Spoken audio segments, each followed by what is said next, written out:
Olá, Clube M3, continuando aqui com a nossa leitura. Hoje vamos ler a segunda parte, do capítulo 13, que tem como título Jejum, mais fácil do que você imagina. O jejum pode ser uma das armas mais poderosas para a recuperação da saúde. Perda de peso, redução na pressão sanguínea, melhora nas respostas à insulina, longevidade, bem como recuperação de uma série de transtornos da saúde. Geralmente considerado uma prática religiosa, por exemplo, o Ramadã no Islã, e os jejuns da Natividade, da Quaresma e da Assunção na Igreja Cristã Ortodoxa Grega, o jejum está entre as mais subestimadas estratégias para a saúde. Entretanto, para a média das pessoas que consomem uma dieta norte-americana típica, que inclui o trigo, o jejum pode ser uma provação dolorosa, que exige uma força de vontade monumental. As pessoas que consomem produtos de trigo com regularidade consomem produtos do trigo com regularidade, raramente conseguem jejuar por mais de algumas horas e, em geral, desistem em meio a uma ansiedade louca de comer tudo que encontram pela frente. O que é interessante é que a eliminação do trigo da dieta torna muito mais fácil jejuar, quase não é preciso fazer esforços. Jejuar significa não comer nada, somente beber água. Uma hidratação eficaz é também o segredo de um jejum seguro. Isso por um período qualquer, entre 18 e alguns dias, entre 18 horas, e alguns dias.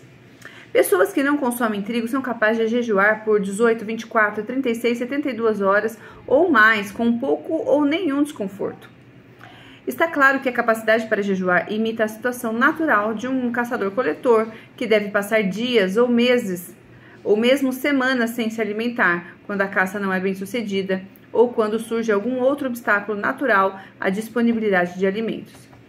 A capacidade de jejuar sem problemas é natural. A incapacidade para aguentar mais que algumas horas antes de sair enlouquecido em busca de calorias é que não é natural. As pessoas que sofrem com a abstinência são geralmente as mesmas que, em sua dieta anterior, sentiam ansiedade incrível por produtos do trigo.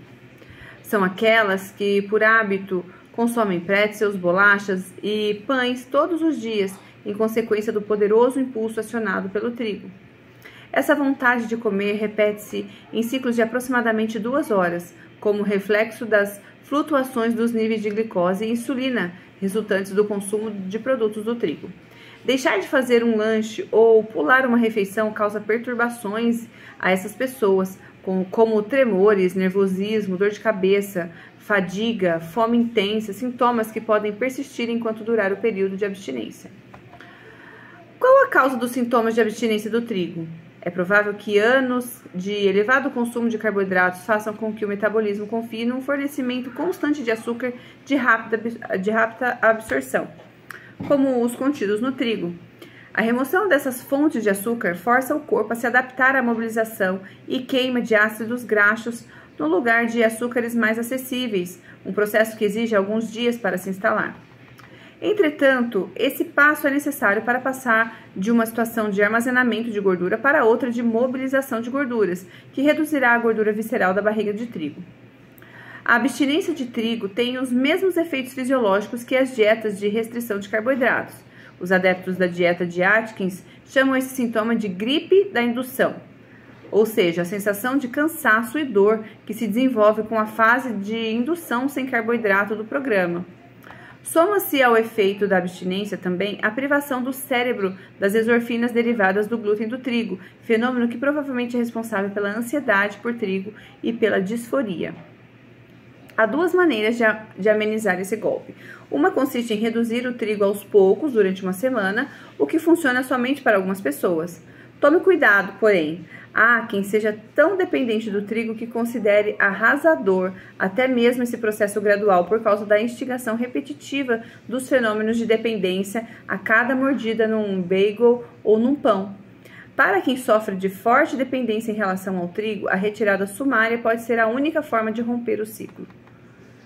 É semelhante ao que acontece no alcoolismo. Se seu amigo toma 1,5 litro de bourbon por dia e você insiste com ele para reduzir o consumo a 2 copos por dia, ele certamente teria mais saúde e viveria mais tempo se fizesse isso, mas seria praticamente impossível para ele conseguir seguir o seu conselho.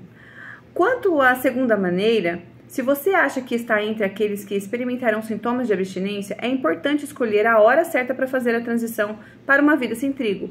Escolha um período em que você não precisa estar em sua melhor forma, por exemplo, uma semana de licença do trabalho ou um fim de semana prolongado. A lentidão e a confusão mental que algumas pessoas manifestam podem ser significativas, tornando difícil manter a concentração e o desempenho no trabalho. Você certamente não deve contar com nenhum tipo de solidariedade de seu chefe e de seus colegas no trabalho, que provavelmente zombarão da sua explicação e dirão coisas do tipo: Tom, está com medo dos bagels? Embora os sintomas da abstinência do trigo possam ser irritantes e até fazer você ser grosseiro com seus familiares e colegas de trabalho, eles não são prejudiciais à saúde. Nunca vi nenhum efeito verdadeiramente nocivo e nunca houve nenhum relato desse tipo de efeito além dos já descritos. Para algumas pessoas é difícil passar adiante as torradas e os bolinhos. Trata-se de um ato carregado de emoções e de desejos crônicos que por meses e anos podem voltar a se manifestar. Mas faz bem à saúde, não mal. Felizmente, nem todos experimentam uma síndrome de abstinência completa. Alguns não chegam a sentir nada e se perguntam qual é o motivo para tanta reclamação. Algumas pessoas são capazes de simplesmente parar de fumar de uma vez sem nunca olhar para trás. O mesmo pode ocorrer com o trigo. Um caminho sem volta. Mais um fenômeno estranho. Uma vez que você tenha seguido uma dieta sem trigo por alguns meses, poderá descobrir que a reintrodução do trigo provoca alguns efeitos indesejáveis, que vão desde dores nas articulações até asma e distúrbios gastrointestinais. Eles podem ocorrer quer você tenha tido sintomas de abstinência no início, quer não. A síndrome de reexposição, mais comum, consiste em gases, inchaço, cólica e diarreias, sintomas que duram de 6 a 48 horas. Na realidade, os efeitos gastrointestinais de reexposição ao trigo assemelham-se, em muitos aspectos, à intoxicação alimentar aguda, não diferentes daquelas causadas pela ingestão de frango estragado ou salsicha com contaminação fecal. O segundo fenômeno mais comum na reexposição ao trigo é o aparecimento de dores articulares, uma dor imprecisa, parecida com a dor da artrite, que geralmente atinge múltiplas articulações, como as dos cotovelos, ombros e joelhos, o que pode persistir por até alguns dias. Outras pessoas manifestam um agravamento agudo da asma, chegando a exigir o uso de inaladores por vários dias. Os efeitos sobre o comportamento e o humor também são comuns, variando de depressão e fadiga até ansiedade e fúria, geralmente em homens. Não está claro que isso acontece, já que nenhuma pesquisa se dedicou a examinar o tema. Minha suspeita é que provavelmente existe uma inflamação de baixa intensidade em vários órgãos durante todo o tempo em que a pessoa consumiu trigo. Essa inflamação curou-se com a remoção do trigo e tornou a se manifestar com a reexposição ao trigo. Calculo que os efeitos sobre o comportamento e o humor sejam devidos às endorfinas, efeitos semelhantes aos que os pacientes esquizofrênicos manifestaram nos experimentos em Filadélfia. Ganhei 13 quilos com um biscoitinho. Não se trata de uma manchete sensacionalista do National Enquirer. Lado a lado com mulher de Nova York adota alienígena. Para as pessoas que se afastam do trigo, ela bem que poderia ser verdadeira. Para as pessoas suscetíveis aos efeitos viciantes do trigo, basta um biscoitinho, um cracker ou um pretzel no momento de fraqueza.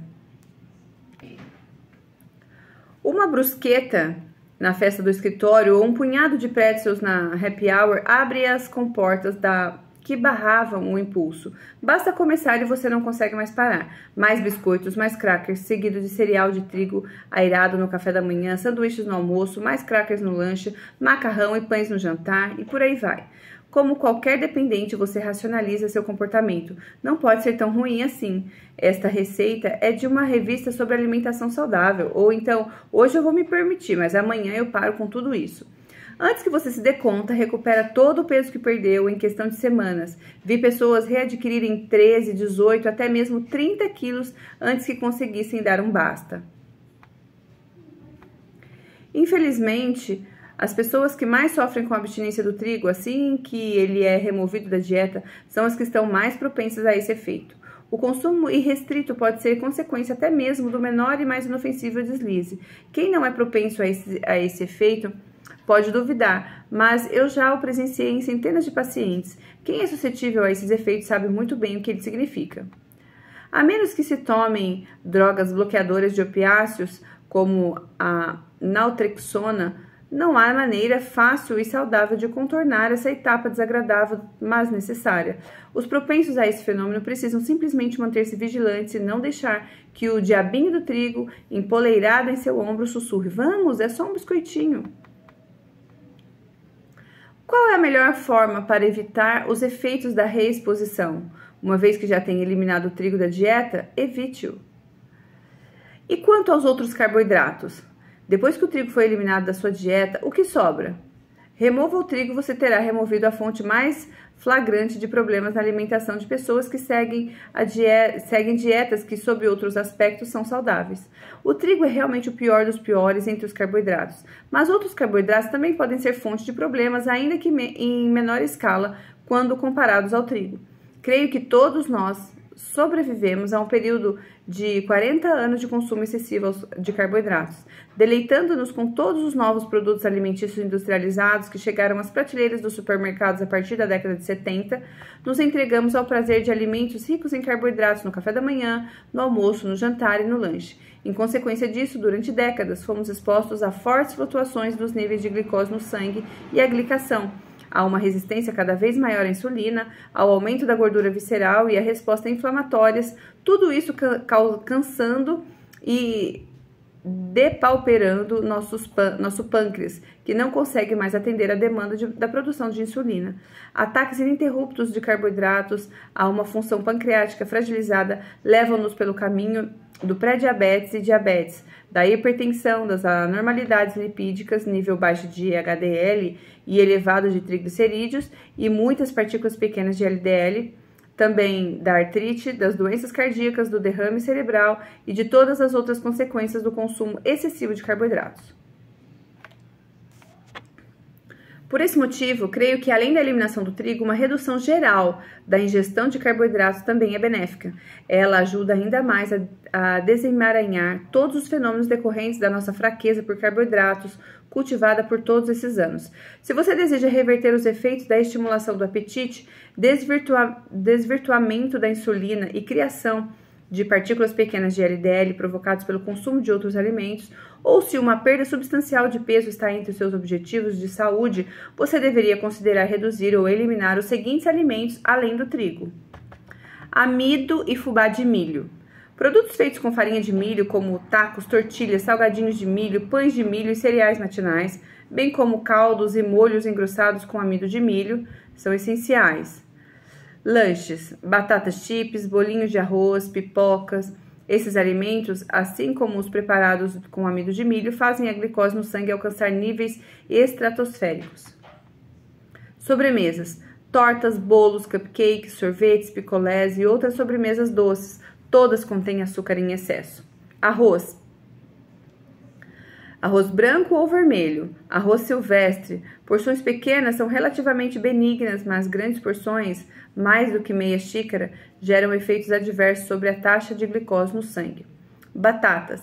Batata inglesa, rosada, batata doce e inhame provocam efeitos semelhantes aos do arroz. Leguminosas. Feijão preto, feijão manteiga, feijão mulatinho, feijão de lima, grão de bico, lentilha. Assim como as batatas e o arroz, eles têm potencial para alterar a taxa de glicose no sangue, especialmente se a porção exceder meia xícara. Alimentos sem glúten. Uma vez que o amido de milho, o amido de arroz, a fécula de batata e a de tapioca, que substituem o glúten do trigo, causam aumento extraordinário no nível de açúcar no sangue, eles também devem ser evitados. Sucos de frutas industrializados e refrigerantes. Mesmo que sejam naturais, os sucos de frutas não são assim tão bons para você. Embora contenham componentes saudáveis como flavonoides e vitamina C, a carga de açúcar é simplesmente grande demais para esse benefício. Pequenas doses de 60 a 120 ml são aceitáveis, mas doses maiores alterarão a taxa de glicose no sangue. Os refrigerantes, especialmente os gaseificados, são incrivelmente prejudiciais à saúde, em grande parte por causa do açúcar acrescentado, do xarope de milho rico em frutose, dos corantes e do ataque excessivamente ácido do ácido carbônico gerado pela gaseificação. Frutas secas: arandos, passas, figos, tâmaras, damascos e uvas desidratados também devem ser evitados.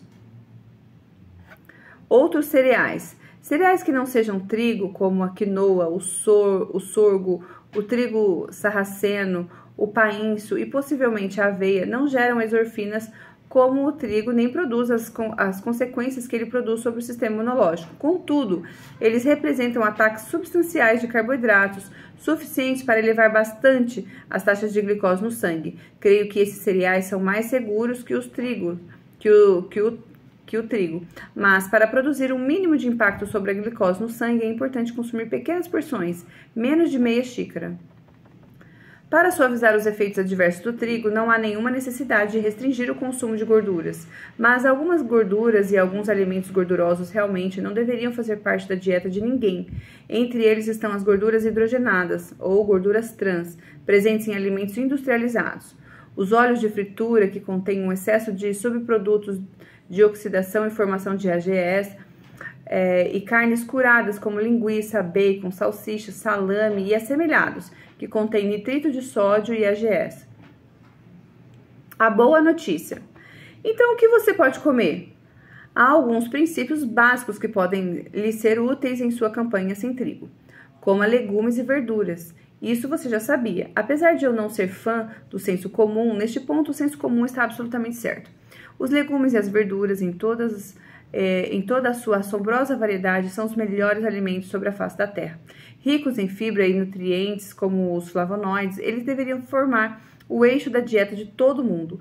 Antes da Revolução Agrícola, os seres humanos caçavam e coletavam seus alimentos na natureza. A coleta, nesse caso, refere-se a plantas como cebolas silvestres, erva alheira, dentes de leão,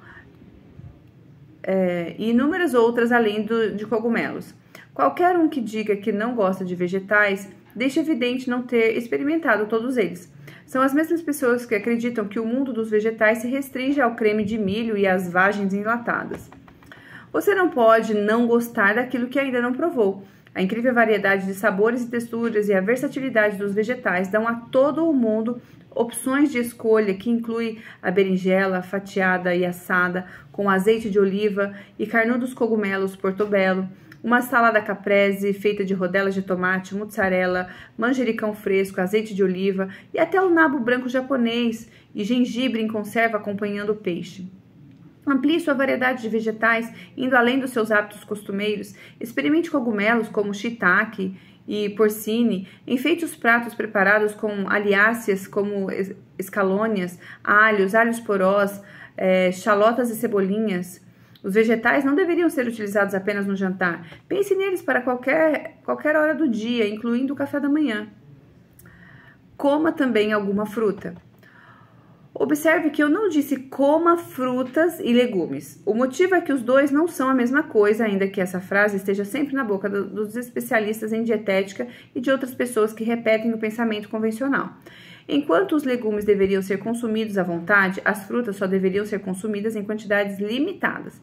É claro que as frutas têm componentes saudáveis, como flavonoides, vitamina C e fibras, mas as frutas, especialmente as expostas a herbicidas, fertilizantes, modificações genéticas, gases para maturação forçada e hibridização, tornam-se excessivamente ricas em açúcar.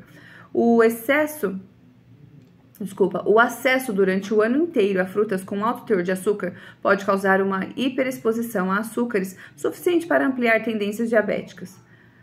Digo a meus pacientes que pequenas porções, como de 8 a 10 mirtilos, 2 morangos e algumas fatias de maçã ou laranja são razoáveis. Mais do que isso, começa a elevar excessivamente a taxa de glicose no sangue. Frutinhas como mirtilos, amoras pretas, morangos, arandos e cerejas são as primeiras da lista, com o maior teor de nutrientes e o menor teor de açúcares, enquanto bananas, abacaxis, mangas e mamões precisam ter seu consumo especialmente limitado devido ao alto teor de açúcar. Coma castanhas e sementes cruas. Amêndoas, nozes, pecãs, pistastes, avelãs, castanhas do Pará e castanhas de caju cruas são maravilhosas e você pode comê-las à vontade. Elas saciam e são repletas de fibras, óleos monoinsaturados e proteínas. Elas reduzem a pressão sanguínea e o colesterol LDL, incluindo as partículas pequenas de LDL, e consumi-las algumas vezes por semana pode aumentar em 2 anos sua expectativa de vida. Não há problema no consumo de castanhas semelhantes, desde que elas sejam consumidas cruas. Cruas não quer dizer tostadas em óleo de soja ou de algodão hidrogenados, nem torradas com mel, nem com cerveja, nem nenhuma das outras inúmeras variações industrializadas, variações que transformam nozes cruas e saudáveis em alimentos que provocam ganho de peso, hipertensão e aumentam o colesterol LDL.